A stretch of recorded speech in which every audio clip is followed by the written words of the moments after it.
Ya, muy bien.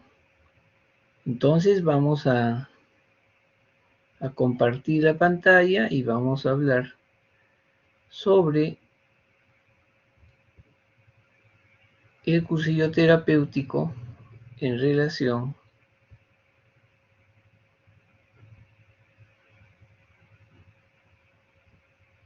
al síndrome de Cushing. Les estaba comentando que es importante establecer que existen patologías que van a producir desde el punto de vista endógeno la producción de cortisol y que este cortisol, cuando no es administrado por vía exógena, que es la causa más frecuente del síndrome de Cushing, es un reto para nosotros establecer cuál es el origen, ya que el tratamiento desde el punto de vista curativo o de remisión es la cirugía.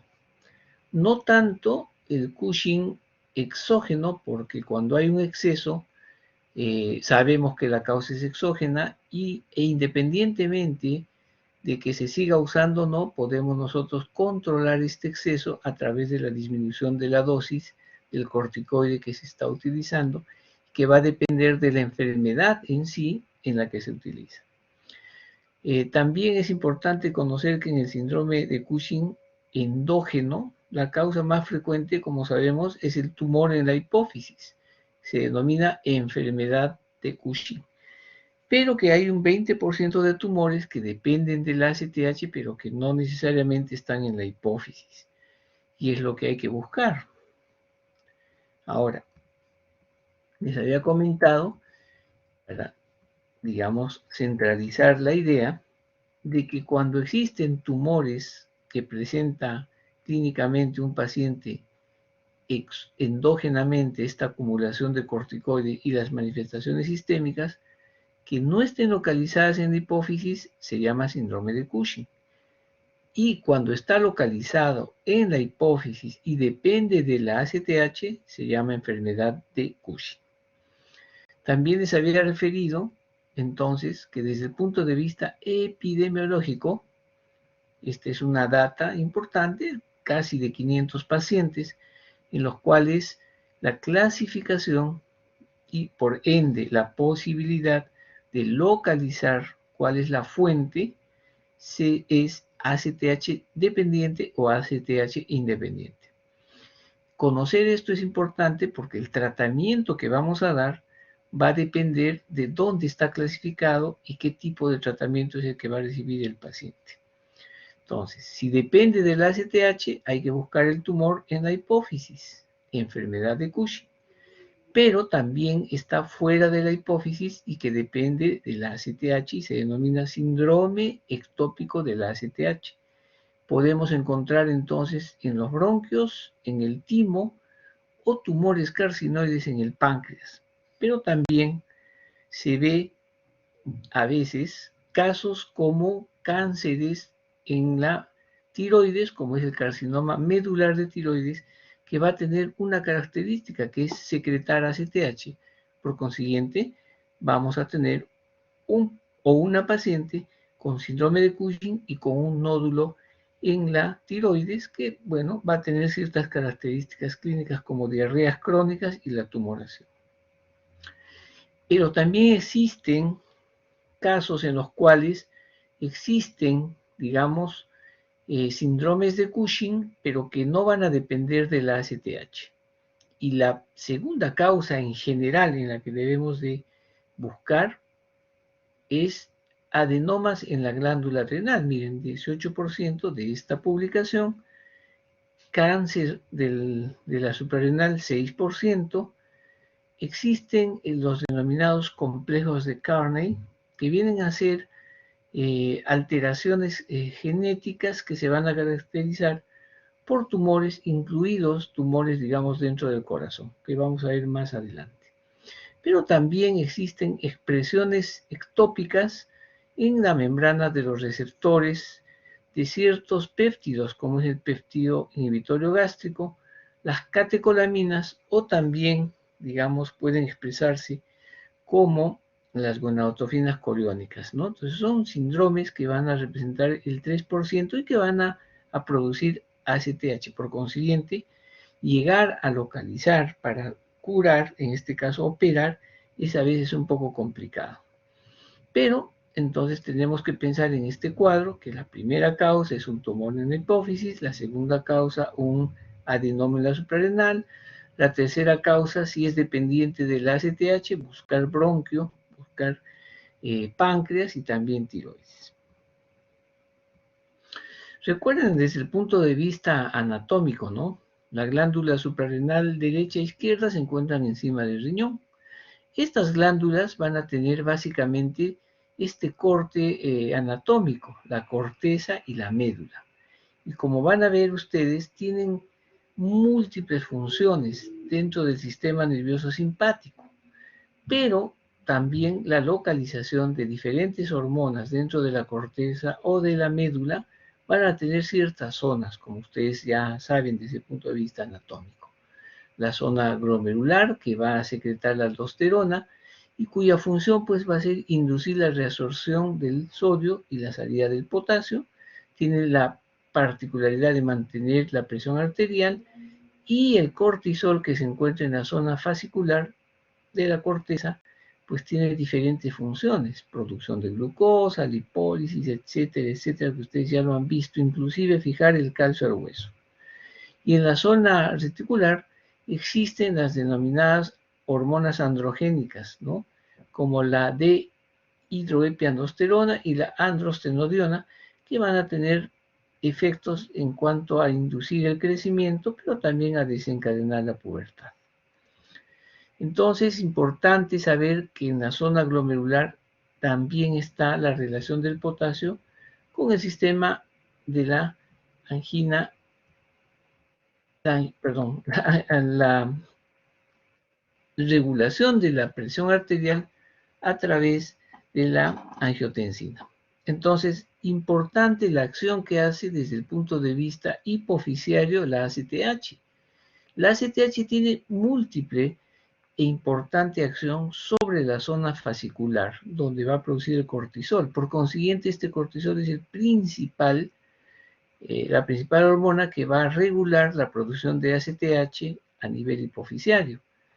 Y el potasio tiene mucho que ver con la aldosterona a través del sistema renina-angiotensina. Entonces, en la zona reticular también la ACTH va a tener importante función. Si estamos hablando de tumores hipofisiarios que producen ACTH, entonces vean ustedes que desde el punto de vista fisiopatológico y clínico, entonces muchas de estas elevaciones de estas hormonas van a desarrollar pues de manera deleteria cuando hay un exceso, esta denominada acción mineralocorticoide, y obviamente el exceso de la angiotensina 2, que solo va a hipertrofiar la zona glomerular. Y además el exceso de ACTH hipertrofia la zona fascicular y reticular. Entonces, importante, y esto seguro que lo han hecho desde el punto de vista... Buenas noches, doctora. ¿Perdón? Entonces vamos a tener el síndrome de Cushing, ¿no? Importante que ustedes, y ya lo han visto en su clase teórica, sepan determinar y sepan definir, ¿no? En qué laboratorio, cuál va a ser, digamos, el test que se va a utilizar para definir y básicamente encontrar si el síndrome de Cushing se encuentra presente o no y después hacer la localización. También es importante que se determine entonces desde el punto de vista laboratorial si depende o no depende de la ACTH. Generalmente, y este es un inconveniente que se ve con cierta frecuencia, cuando ya se define que es un síndrome de Cushing, debemos de determinar si depende o no de la ACTH, que obviamente la mayor cantidad es hipofisiario, pero recuerden que puede ser también ectópico y ser dependiente de ACTH ectópico en cualquier parte del organismo si no se encuentra en la hipófisis. Y el problema es ¿no? Cuando es menos de 10 picogramos, la determinación de ACTH se sabe entonces que es independiente, por consiguiente, tenemos que localizar a través de una resonancia o tomografía en las adrenales. Pero cuando es dependiente del ACTH, generalmente lo que se pide es una resonancia magnética porque el tamaño de los tumores que se producen en la hipófisis y que van a producir la enfermedad de Cushing son pequeños. Generalmente son captados por la resonancia cuando son mayores de 6 milímetros. Entonces, miren ustedes que además, si tenemos entonces este adenoma localizado y que la clínica es concordante, entonces la cirugía viene a ser la primera línea de ataque para tratar de remitir esta ACTH. Pero si viene a ser no dependiente del ACTH, entonces tenemos que buscar la tomografía más que la resonancia. Si son tumores, recuerden, dentro de la clasificación y epidemiológicamente, son masas unilaterales. La mayoría son adenomas. Muy pocas veces se ven casos de carcinomas, porque los casos de carcinoma, por lo menos que yo he visto, no necesariamente producen síndrome de Cushing, sino a veces son investigados y son localizados como incidentalomas. Pero también se pueden presentar estos síndromes como macro o micronódulos hiperplásicos. Por consiguiente, la cirugía de ambas glándulas suprarrenales va a ser el tratamiento de elección. Pero si no encontramos y sale negativo, entonces estamos hablando de tumores ectópicos productores de ACTH. Y para esto tenemos que pedir tomografías o resonancias tanto en pulmón, en abdomen y en pelvis. Y si sale positivo y localizamos los tumores, tenemos entonces que entrar a cirugía. Sin embargo, existen muchas veces exámenes complementarios o técnicas que tenemos que utilizar para localizar esos tumores. No son tan simples como ser localizados con tomografía o resonancia. Se usa, por ejemplo, el Octreoscan y también el PET. Estamos hablando de tomografías por emisión de positrones o el PET-CT, que viene a ser un PET con una tomografía. Entonces, como ven ustedes, debemos de utilizar todos los medios diagnósticos para localizar estos tumores, ya que el tratamiento de elección es quirúrgico. Muy bien, entonces, para volver a repetir, el tumor productor de ACTH generalmente es enfermedad de Cushing. Los ectópicos pueden ser tumores neuroendocrinos, hay que buscarlos. Y raramente son aquellos ectópicos que están, digamos, fuera y que producen la hormona estimuladora de la ACTH. Los feocromocitomas y los cánceres medulares, como los tumores neuroendocrinos, tienen que ser localizados, obviamente, para ser tratados desde el punto de vista quirúrgico. Y los tumores ACTH independientes, que vienen a ser en segundo orden, los tumores o adenomas adrenales unilaterales son los que deben ser localizados y estos se denominan síndrome de Cushing no dependientes del ACTH para tener en todo caso la cirugía. Como ustedes pueden ver, también puede ser que exista hiperplasia macronodular de las adrenales, que es rarísimo, pero igual entonces el tratamiento tiene que ser quirúrgico a este nivel. Y lo mismo podemos hablar de hiperplasias bilaterales, pero micronodulares, ¿no? Que también es raro, y acá van a tener ustedes las diferentes causas, cuyo tratamiento también es quirúrgico, al igual que el síndrome de McCune-Albright, que tiene que ver con tumoraciones en la glándula suprarrenal, pero también acompañada de malformaciones, digamos, óseas, y en algunos casos, como hemos visto, acompañadas también de acromegalia. Entonces, es importante localizar esto, ¿no? Muy bien, entonces, desde el punto de vista del tratamiento, tenemos que identificar, por ejemplo, si estos síndromes que secretan ectópicamente ACTH, muchos son tumores malignos como tumores benignos. Rápidamente vamos a ver cuando hay altas concentraciones de ACTH y es rápida la presentación y la pigmentación, entonces tenemos que buscar, porque vamos a tener que localizar tumores, por ejemplo, en el pulmón, o los carcinoides, o también aquellos llamados feocromocitomas, o tumores ováricos que pueden producir ACTH. Y es, digamos, determinante también en niños. En niños, el principal síndrome de Cushing con tumoraciones es la glándula suprarrenal. Y también vamos a ver carcinomas que son menos del 5%. Las enfermedades adrenocorticales nodulares pigmentadas, que van a ver ustedes acá las características clínicas, ¿no es cierto?, se acompaña muchas veces de lo que les comenté al inicio, que es la forma familiar, que es el complejo de Carney. Lo que se va a ver es que la glándula es pequeña y tiene, digamos, anormalmente pequeños nódulos pigmentados. Y se considera el síndrome o el complejo de Carney cuando hay mixomas. Estos mixomas a veces se localizan a nivel cardíaco, ¿no? Como ven acá, hasta el 72%. Puede haber mixomas también en la mama, 42%, en el testículo, o los schwannomas, pero también pueden producir hormonas de crecimiento, y también podemos ver hiperplasia adrenal bilateral, y en menor caso problemas de pigmentación. Entonces, como ven ustedes, afectan varias glándulas endocrinas y no solamente es aparentemente un Cushing común. Y la hiperplasia suprarrenal macronodular, que van a ver diferentes tamaños, es rarísima, esporádica, y son por problemas de receptores aberrantes, ¿no?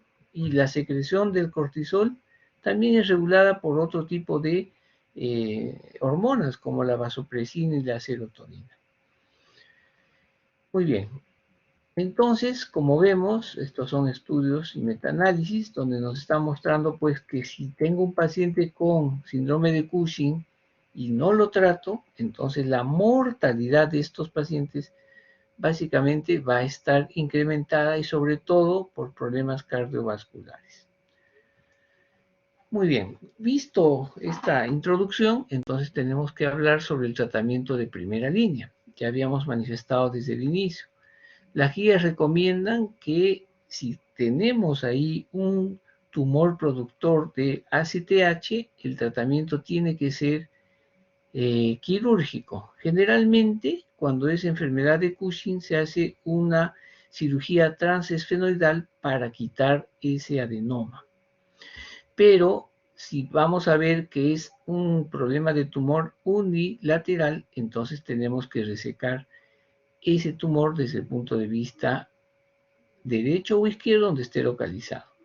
Pero si es un tumor ectópico que secreta ACTH, y hemos visto que puede ser timo, puede ser páncreas, puede ser también un tumor que se pueda localizar en el pulmón, entonces tenemos que localizar y operar.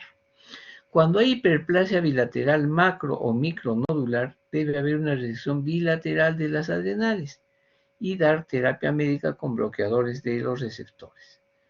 Entonces, primera línea de tratamiento para una enfermedad de Cushing, que es lo más frecuente, la neurocirugía, una adenectomía transesfenoidal, y posteriormente tenemos que ver si este paciente con la operación remitió la enfermedad o es una enfermedad persistente, y a veces se tiene que establecer una segunda operación.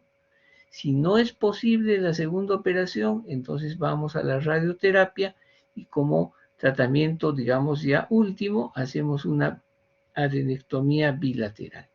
En el interín tenemos que reevaluar. Recuerden, el tratamiento médico no es tan efectivo como el tratamiento quirúrgico. El tratamiento médico, y vamos a ver más adelante, se da en aquellos casos en los cuales hay un fracaso de la cirugía y no hay condiciones para dar radioterapia. ¿Cómo se hace el seguimiento si ya hemos operado al paciente? Es importante medir el sodio sérico los primeros 5 a 14 días luego de la cirugía. Medir también la T4 libre. Recuerden que cuando hay tumores en la hipófisis, como el caso de los tumores productores de ACTH, el hecho de operar puede ocasionar un daño en la hipófisis y entonces vamos a tener un hipotiroidismo secundario, que muchas veces se va a manifestar básicamente por una T4 libre disminuida, más que una TSH disminuida. Y adicionalmente a eso, si nosotros queremos saber si la cirugía, ¿no es cierto?, ha sido efectiva, pero además esta cirugía puede producir un hipopituitarismo, debemos de solicitar la prolactina. La prolactina, como saben, es una hormona que está en la hipófisis y la prolactina es la hormona indicadora y es la hormona trazadora para ver hipopituitarismo. ¿Cuándo pedimos una nueva resonancia después de la cirugía? Generalmente se esperan 3 meses. ¿Cuáles son las complicaciones de la cirugía transefenoidal? Como ven ustedes, todo va a depender de que exista o no un escape de flujo del fluido cerebroespinal dentro de la operación o posterior a la operación.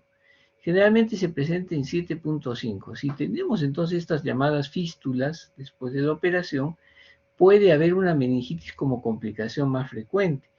Por eso es que los neurocirujanos utilizan antibióticos. Pero miren ustedes las otras dos complicaciones que pueden ser letales. Una trombosis venosa profunda o también un tromboembolismo pulmonar. Ya más, digamos, no alejado, sino más frecuente, lo que tenemos son los hipopituitarismos, ¿no? Miren, es variable, puede ir desde 0,9 hasta 93%, dependerá de la experiencia y de la técnica quirúrgica del neurocirujano.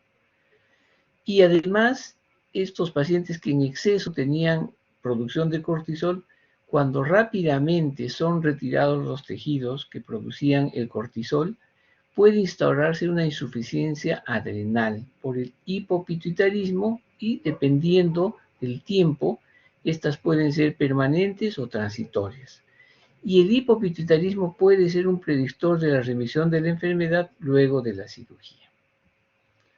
Cuando hablamos de remisión o recurrencia luego de la cirugía, en realidad no hay un consenso. La mayoría de los, digamos, de las guías se refieren a que vamos a definir cuando el cortisol sérico en la mañana en ayunas va a estar por debajo de 5 microgramos por decilitro.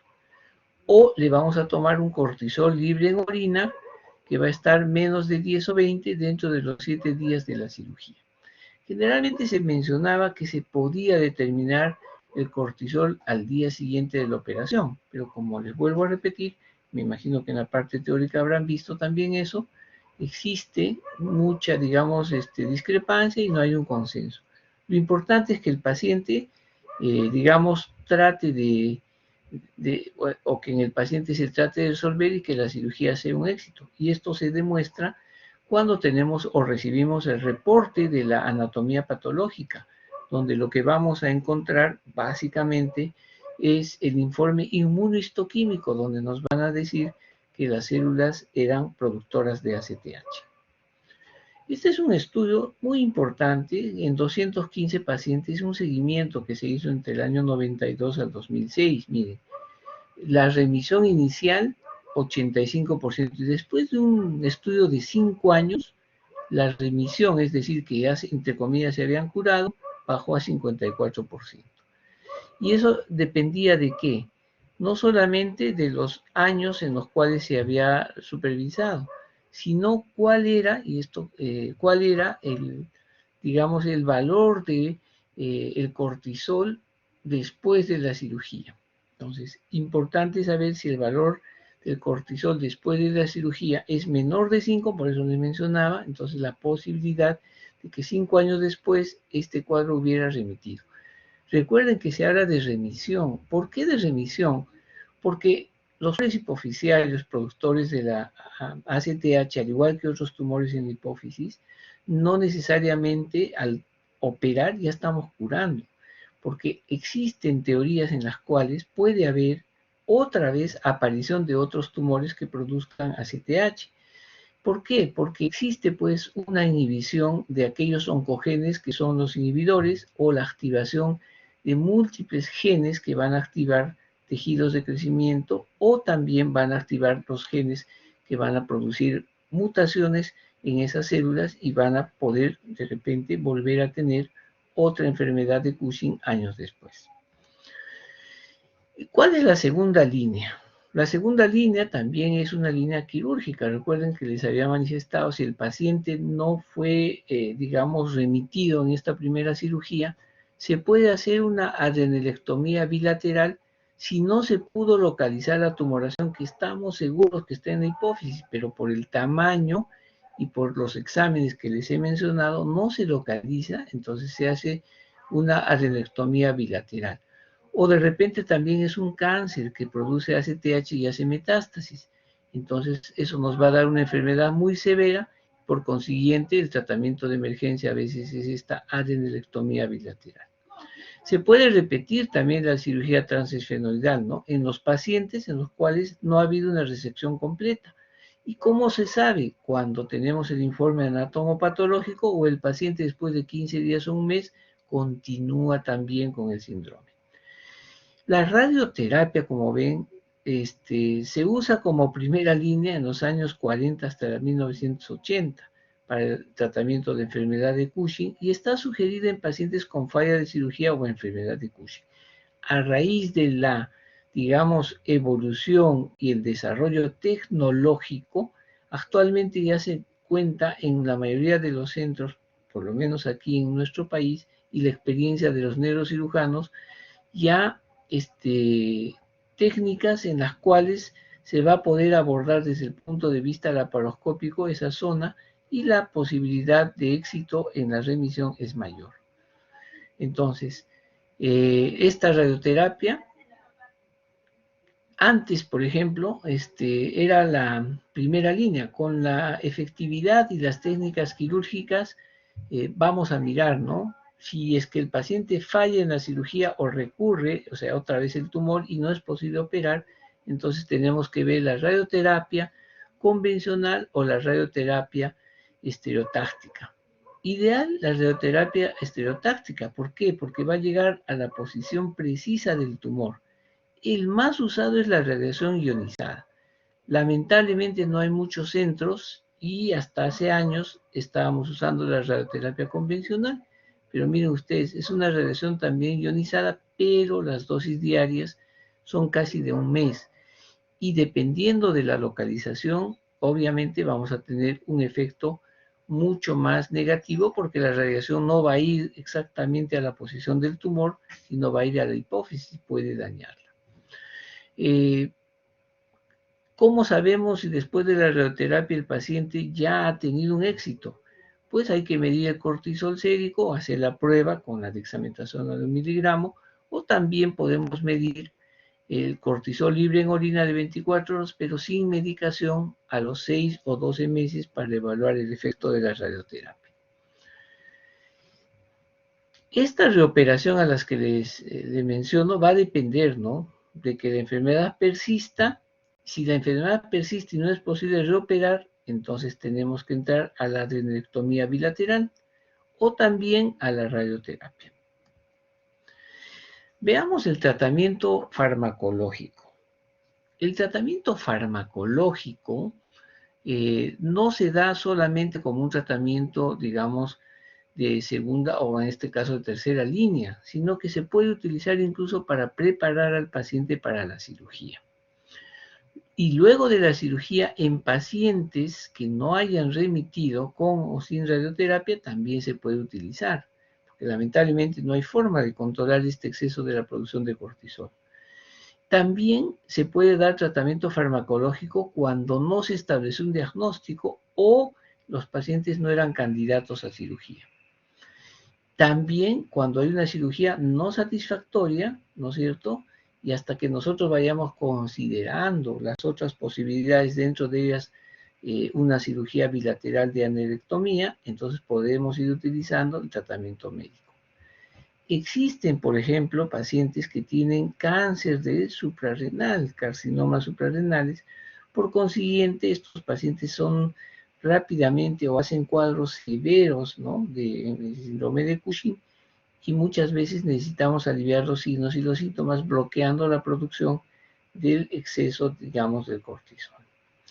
También otra indicación para el tratamiento médico si al inicio lo que predomina son síntomas psiquiátricos, ¿no? Entonces, en este caso, también debemos de dar tratamiento médico que va a ser temporal. O cuando queremos investigar, y lo que les mencionaba, dice, son tumores que están fuera, digamos, de nuestro alcance con las resonancias y tomografías. Por ejemplo, el octoscan no se hace en el Perú actualmente. Sí el PET y el PET-scan, pero muchas veces los tumores no van a captar, digamos, la glucosa, ¿no? Porque esto se hace con sustancias radioactivas. Entonces, y se puede ir usando el tratamiento, digamos, médico. Hay dos esquemas para el tratamiento médico. Tenemos entonces dos objetivos. El primero, bloquear y reemplazar.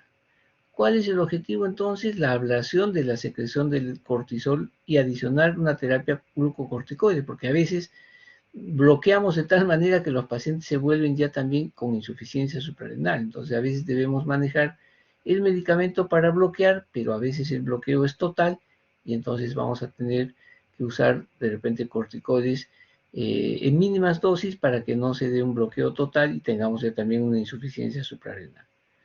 Y esto se ve básicamente en pacientes, como dice acá, que varía mucho su producción de cortisol, ¿no?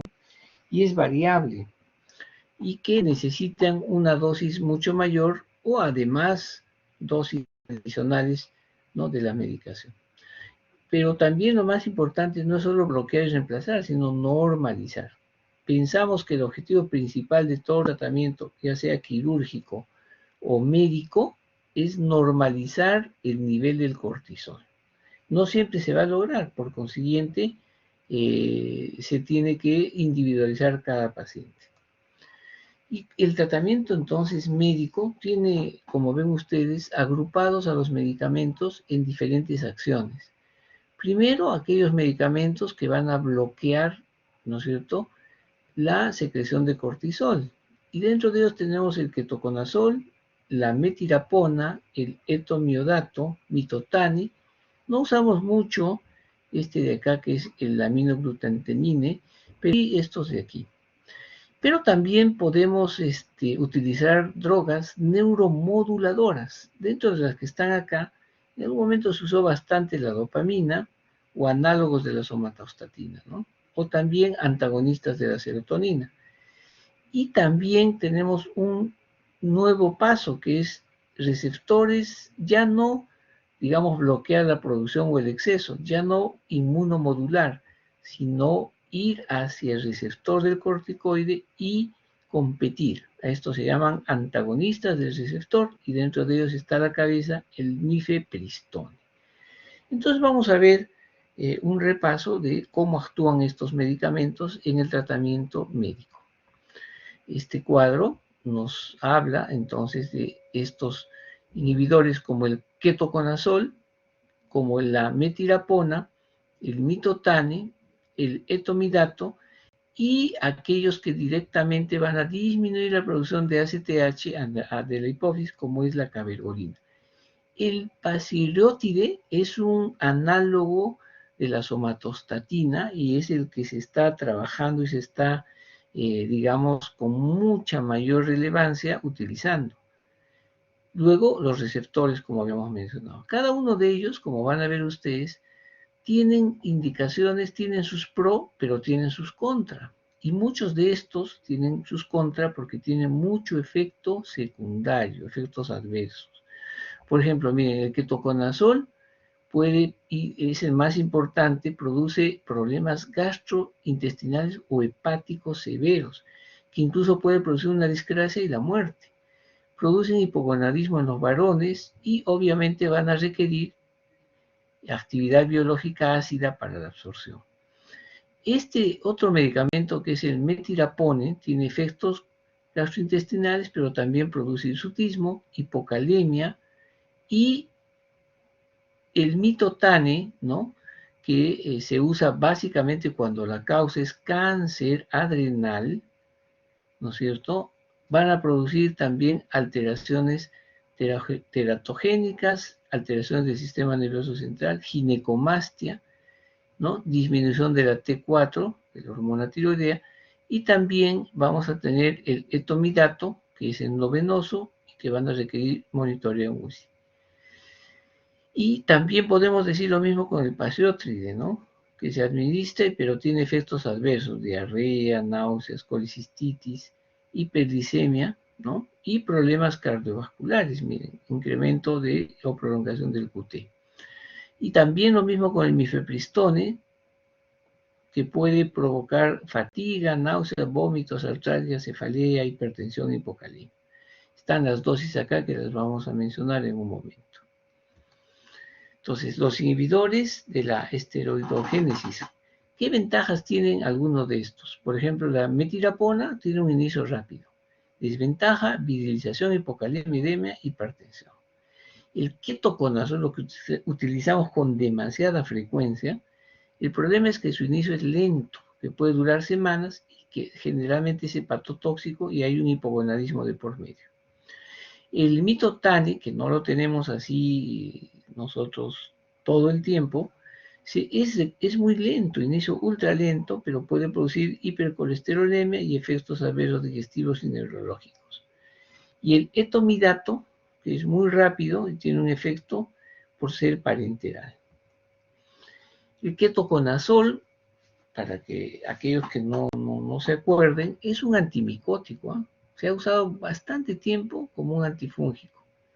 ¿Cuál es su objetivo? Disminuir la formación de los esteroides a nivel adrenal y actúan a nivel gonadal con un impacto negativo en la función testicular, que inhiben las enzimas del citocromo P450.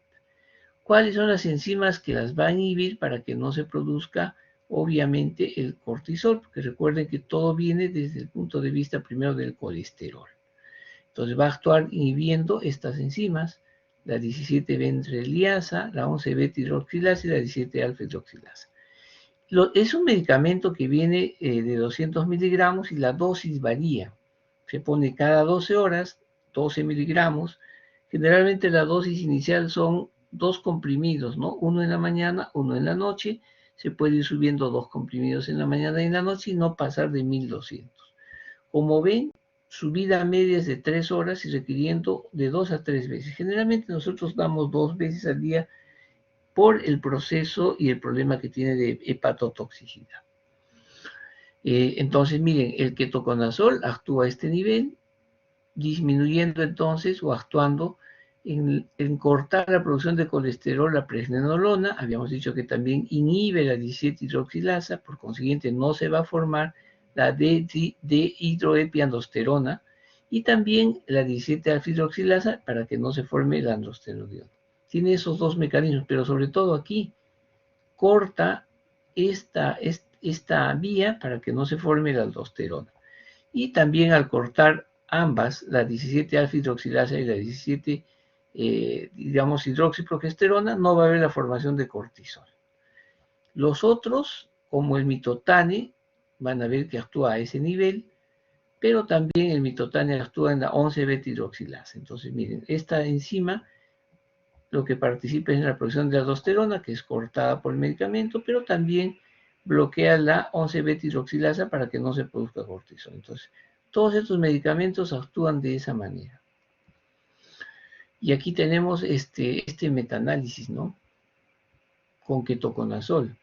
Al final, 310 pacientes en todas estas revisiones, ¿no? Acá tienen la parte estadística. Al final, había hepatotoxicidad con disturbios gastrointestinales, rash en la piel, insuficiencia adrenal. Entonces, si usamos, hay que tener cuidado porque hemos tenido nosotros pacientes que después de la cirugía no había remisión y han seguido tomando el ketoconazol. A veces estos pacientes se pierden o no se tiene un monitoreo continuo, después de meses regresa con crisis suprarrenal a la emergencia.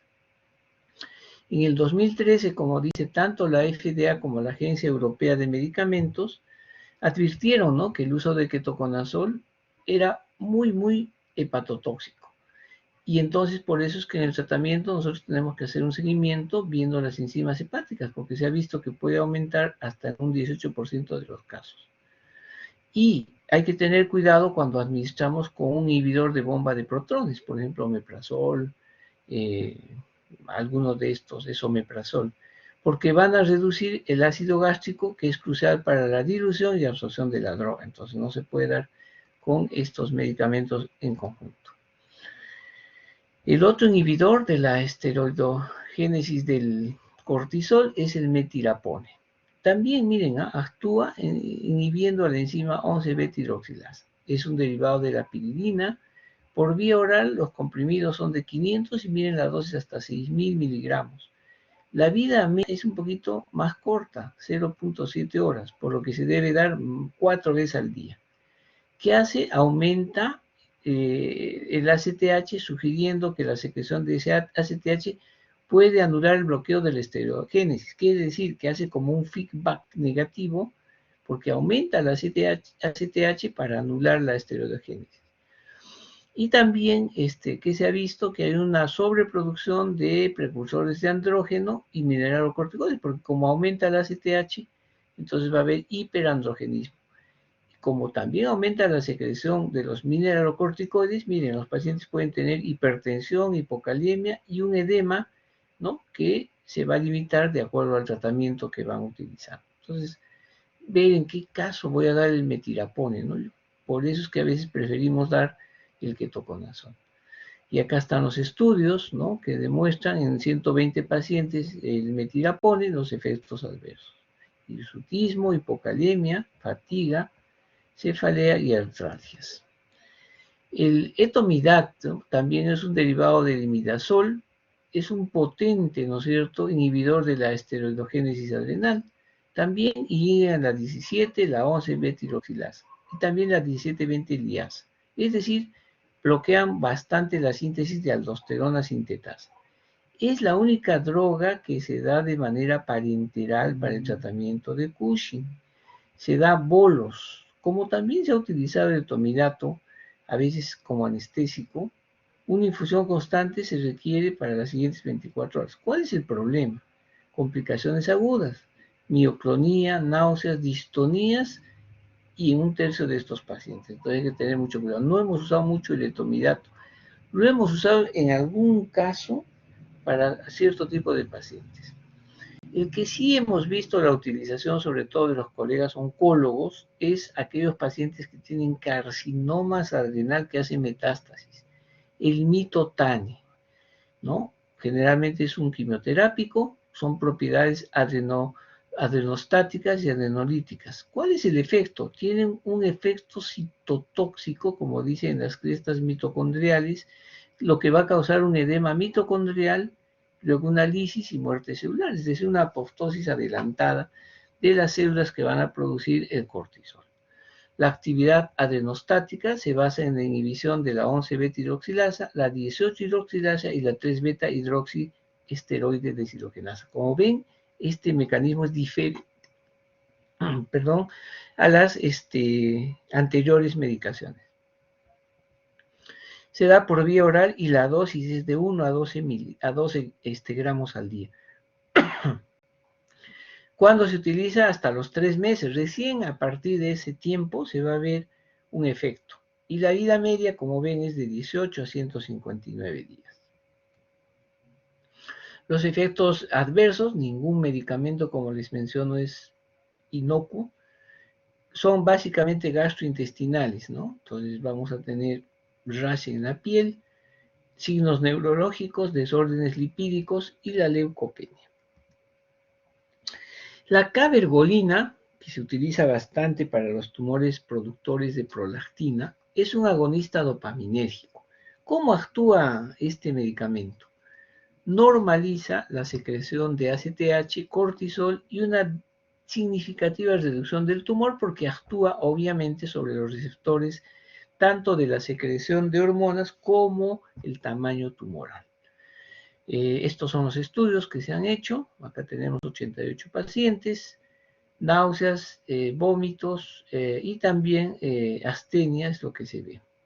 Sin embargo, no se ha visto de que, digamos, pueda ser tan efectiva al 100% si no se dio el medicamento de elección. El Pasiriotide es un análogo de la somatostatina y les comentaba que este es un multiligando porque tiene bastante afinidad por los receptores. El receptor 5 y el receptor 2 son los más importantes. Tienen que ver con la inhibición de la secreción del ACTH por las células corticotropas de la tanto suprarrenal. Entonces, se administra por vía subcutánea 2 veces al día y se da en pacientes con enfermedad de Cushing, y miren las dosis, de 300 a 1200. Ningún medicamento no tiene efectos. En este caso puede producir hiperglicemia. Incluso puede ocasionar una diabetes, ¿no? En 72% de los pacientes. Y problemas gastrointestinales, diarreas, náuseas, dolor abdominal, colelitiasis hasta en un 30% y un incremento de las enzimas pancreáticas hasta un 29%. Es un ligando universal. En el 2002, después de varios estudios, porque tenía un nombre científico, se ha visto que tienen bastante afinidad por estos receptores, el receptor SST2, el SST3 y el SST5. Dentro del arsenal vamos a hablar rápidamente de los agonistas de los receptores de la hormona de, digamos, ACTH, básicamente el cortisol. Y se ha hecho bastante trabajo y publicaciones en pacientes con síndrome ectópico que no se han podido operar, o sea, no se ha podido localizar. Y este denominado mifepristone, entonces, es un antagonista no selectivo de la afinidad por los receptores de los glucocorticoides. Su actividad es antiprogesterona, se da por vía oral y tiene un rápido inicio de acción. Entre la primera y 4 horas ya está actuando. Diariamente las dosis pueden ir de 300, que es el comprimido que viene en esa presentación. Como dice acá, se puede dar pues de 1 a 4 horas. Hay un aumento del ACTH y del cortisol, ese es lo malo, ¿no? Entonces, no es un parámetro adecuado para ver si es eficaz si le vas a pedir ACTH y cortisol. Cuando hay un exceso de cortisol y un bloqueo de los receptores, puede llevar a la activación de receptores mineralocorticoides. Es decir, bloqueas el cortisol, pero se activan los mineralocorticoides y el paciente va a tener hipertensión, hipocalemia, edema y alcalosis. Aquí están los estudios con el mifepristone, ¿no? Donde se vio pues estos efectos adversos. Por consiguiente, si vamos a utilizar este medicamento, entonces tenemos que estar atentos a estos efectos adversos. Muy bien. Es la primera parte. No sé si hay alguna pregunta hasta aquí. ¿Me escuchan?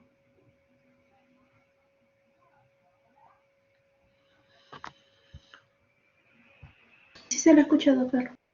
Ok, bien. Si no la hubiera, vamos entonces a continuar con la segunda parte, que viene a ser la insuficiencia suprarrenal, ¿no? Estamos hablando del caso contrario a lo que era el exceso en la producción de, digamos, de la hormona llamada cortisol.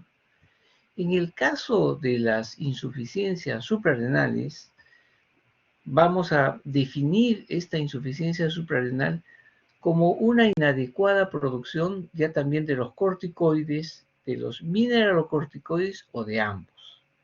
Recuerden ustedes lo que habíamos comentado en la parte inicial.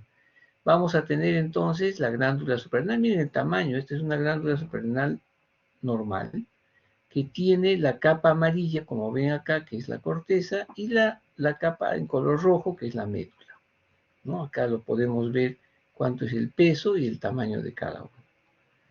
Entonces, recordar que tanto la acción, digamos, mineralocorticoide producida por la aldosterona, cortisol por el corticoide y las hormonas sexuales andrógenos y estrógenos, tienen que tener una, digamos, destrucción del 90% para que hablemos de una insuficiencia suprarrenal primaria, cuando el problema está localizado en la glándula suprarrenal. El eje, van a ver ustedes, hipotálamo, hipofisiario, adrenal. ¿Qué causa y qué activa este famoso eje, que es el eje del estrés? Cualquier situación de estrés, ejercicio, inanición, infecciones, estrés no solo físico, sino estrés psicológico, etcétera, etcétera. Entonces, normalmente el hipotálamo va a liberar la hormona liberadora del ACTH, va a activar a esta hormona adrenocorticotropa, que es la famosa ACTH, y esta va a actuar pues a nivel de la glándula adrenal. Cuando el cortisol sube por encima de los rangos normales, hace el feedback negativo, inhibiendo a la hipófisis, pero también al hipotálamo. Esto es lo normal, lo fisiológico. Entonces, cuando nosotros vamos a hablar de insuficiencia suprarrenal, nos vamos a dirigir a que no está habiendo un adecuado funcionamiento de la glándula adrenal y por consiguiente la secreción de todas estas hormonas que están aquí. Y hay que saber diferenciar las causas y ver por qué y cómo es que se presenta esta insuficiencia suprarrenal, que puede ser crónica cuando se va estableciendo lentamente, pero que cuando llega a un grado en el que hay una destrucción y hay una situación de estrés, entonces vamos a tener la denominada crisis suprarrenal. ¿Cuáles son las causas primarias? Cuando digo primarias me refiero al problema en la glándula adrenal. Miren todas las causas. Ya habíamos hablado de drogas, ¿verdad? Acá están. El ketoconazol y el etomidate. Estos pueden ocasionar esta insuficiencia suprarrenal cuando bloqueamos totalmente la producción del cortisol. El tratamiento médico no es bloquear totalmente, es bloquear el cortisol, pero no, digamos, llevarlo a un extremo como es una crisis o exceso, o mejor dicho, deficiencia del cortisol. Entonces, tenemos otras causas, por ejemplo, infartos o hemorragias adrenales. Esto se puede presentar a través de un traumatismo. Un traumatismo, un golpe, un accidente puede ocasionar una hemorragia adrenal y por consiguiente un infarto y una crisis suprarrenal. Enfermedades autoinmunes. Por ejemplo, la principal causa de insuficiencia suprarrenal primaria, ojo, el sinónimo de Addison, por si acaso, es básicamente una enfermedad autoinmune que va a destruir a las células que van a producir el cortisol. A eso se llama adrenalitis. Toda causa que ocasiona disminución de la secreción de cortisol en la suprarrenal y de las otras hormonas se denomina Addison, por si acaso. Pero dentro de ello, la causa puede ser autoinmune, puede ser por infecciones. Eso se ve con mucha frecuencia en pacientes que tienen tuberculosis sistémica, en la cual hay una destrucción del 90% de las células que producen cortisol. Otras infecciones relacionadas al SIDA, toxoplasma, citomegalovirus, por ejemplo. También cánceres que hacen metástasis. Los linfomas hacen con mucha frecuencia metástasis a distancia y pueden ocasionar una metástasis en la glándula suprarrenal. Otras causas. Dentro de las otras causas tenemos las famosas hiperplasias adrenales congénitas, que es una enfermedad donde hay una deficiencia de una enzima que va a convertir el cortisol. O también la famosa adrenoleucodistrofia, que solo se presenta en varones. Estas adrenoleucodistrofias son por ausencias de cadenas, ¿no?, de cortisol. Acá hay incluso una película que han hecho, ¿no?, por esta lesión, que solo se da en varones, ¿eh? La mujer es la que transmite el gen que está inactivo. Cuando hablamos de problemas fuera de la glándula hipofisiaria, que se pueden dar en la glándula hipofisiaria o el hipotálamo, fuera de la suprarrenal, entonces que puede ser hipotalámica o puede ser hipofisiaria, se denomina insuficiencia adrenal secundaria. Entonces es importante también reconocer, porque el tratamiento no solo es dar corticoides, sino ver si hay algunas otras condiciones que se acompañan de otras alteraciones en otros ejes o en otros sistemas.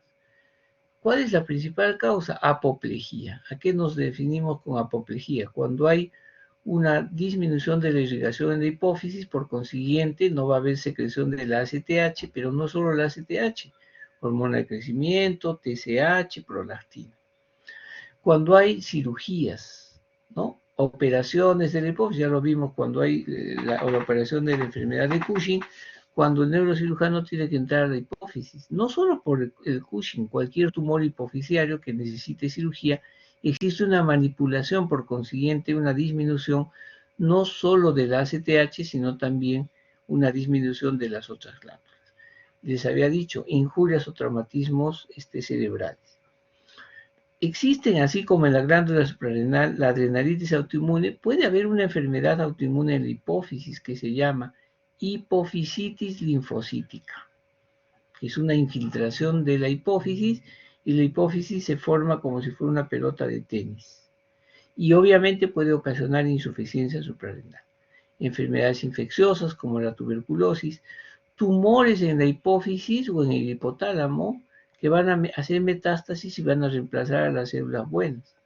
También linfomas, así como los linfomas hacen metástasis rápidamente a la glándula suprarrenal, pueden hacer metástasis a la hipófisis, ¿no?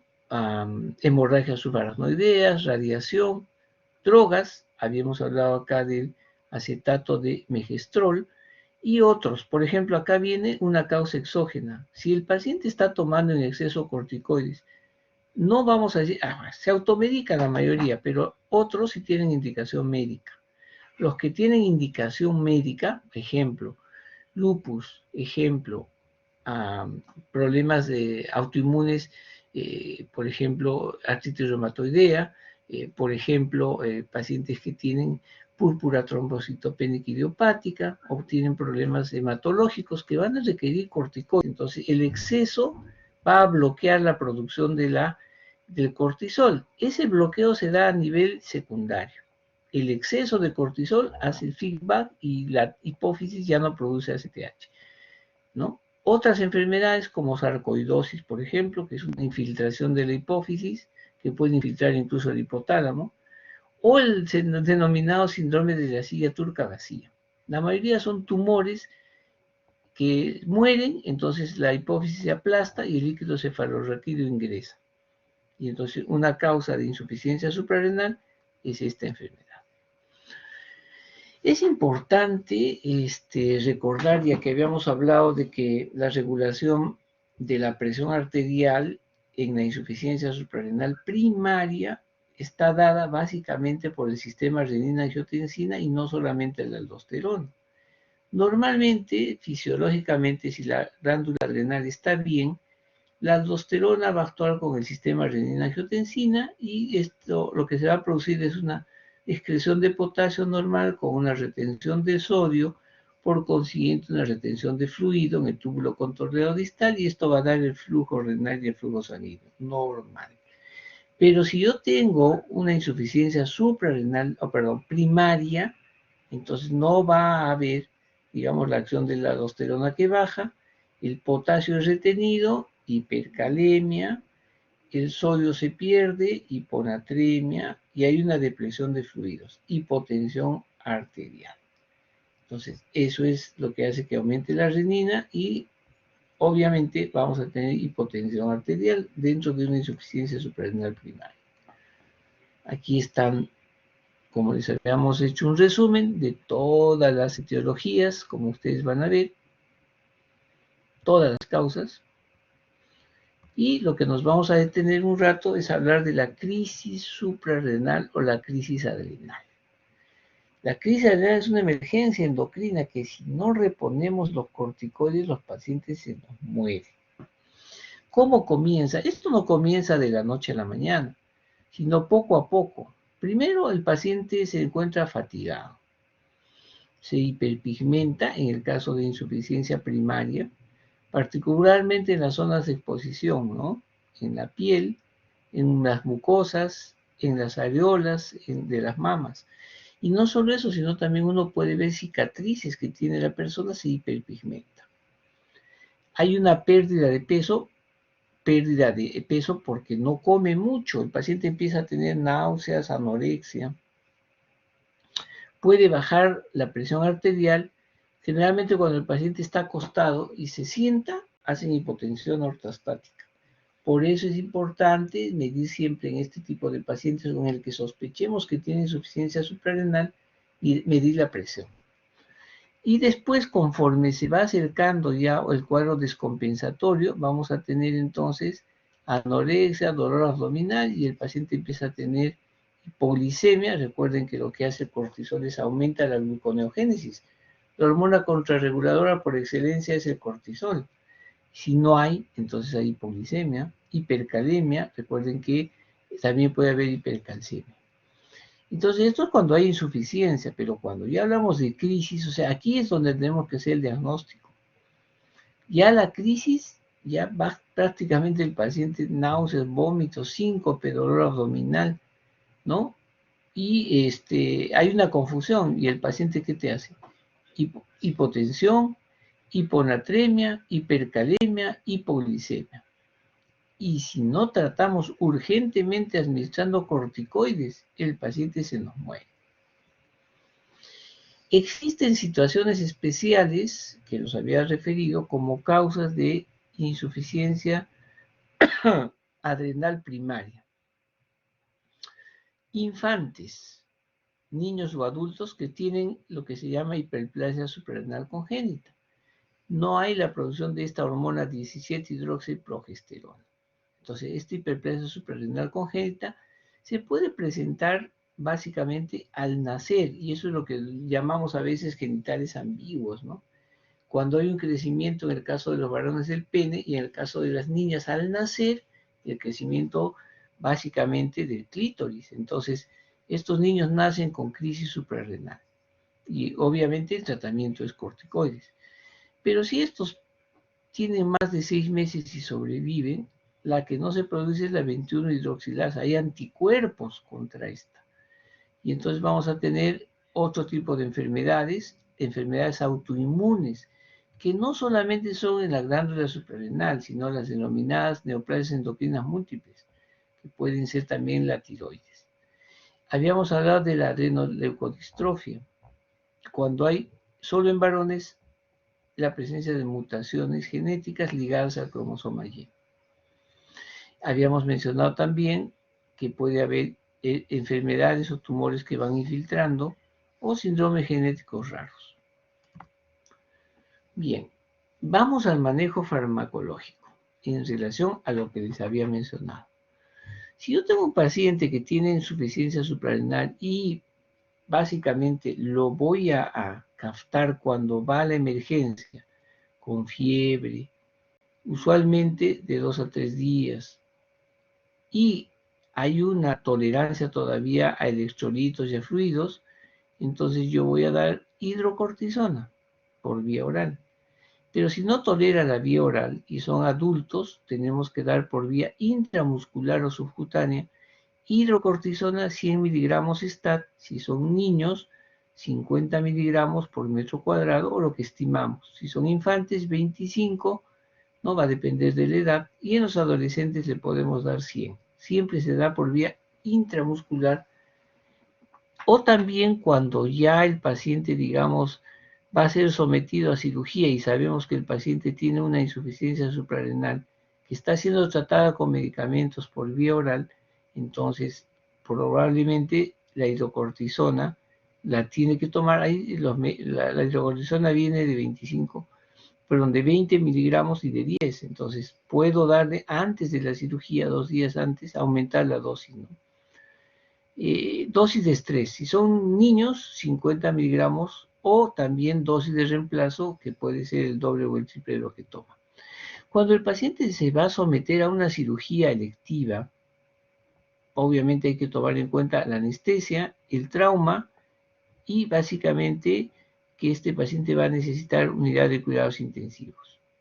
Entonces se le da la hidrocortisona para 24 horas, luego se le indica que debe colocarse 50 miligramos cada 6 hasta completar los 200, ¿no? Y básicamente habría que ponerle su dextrosa al 5%, o a veces al medio normal. Y va a depender de cómo salga de la cirugía. Esos son los pacientes que están ya tomando su medicación y que son sometidos a estos procesos. La crisis suprarrenal es otra cosa. Ya el paciente agudamente hace el proceso, hiponatremia, hipotensión ortostática, hipoglicemia. Lo primero que debemos hacer es urgente colocar, como dice acá, una dextrosa al 5%, o podemos colocar al medio normal con dextrosa. Y rápidamente vamos a tener que administrarle una infusión, ¿no?, de sueros salinos si el paciente, además de la glucosa, está haciendo hipotensión. Y hidrocortisona endovenosa inmediatamente, y la hidrocortisona 200 miligramos en infusión continua, o lo que hacemos si el paciente no está tan chocado, hidrocortisona cada 8 horas 100 miligramos. Si son niños, hay que darles bolos. Si están con la presión baja, de cloruro de sodio, 20 mililitros por kilo, y se puede ir repitiendo hasta la primera hora, hasta salir del shock. En niños, hidrocortisona por bolo, en vía endovenosa, entre 50 y 100 por metro cuadrado de superficie, y posteriormente se va disminuyendo a 50 cada 6 horas. Si hay hipoglicemia, dextrosa, ¿no? Podemos dar dextrosa más o menos a una infusión de 2 a 4 mililitros por kilo, ¿no? No más de 25 gramos. Y la alternativa es dextrosa al 10%, ya, pero no a chorro, sino lentamente, pero tenemos que tener un buen abordaje y un buen catéter para no producir flebitis. Es importante el monitoreo del corazón, siempre es importante. Muy bien, este cuadro resume lo mismo. Y estaríamos entonces terminando este cursillo. Entonces estoy a la espera de vuestras preguntas.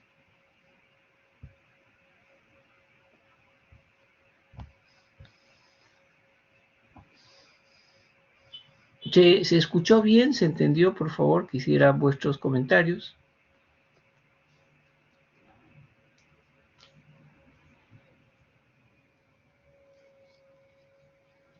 Sí, doctor, sí se escuchó bien. Ok. Bien. Si no hay ninguna otra pregunta, les agradezco vuestra participación. El día de mañana vamos a tener la clase, teórica en la tarde de 3 a 5, tumores hipoficiarios. Por lo que veo, no hay entonces ninguna pregunta, así que agradezco vuestra atención.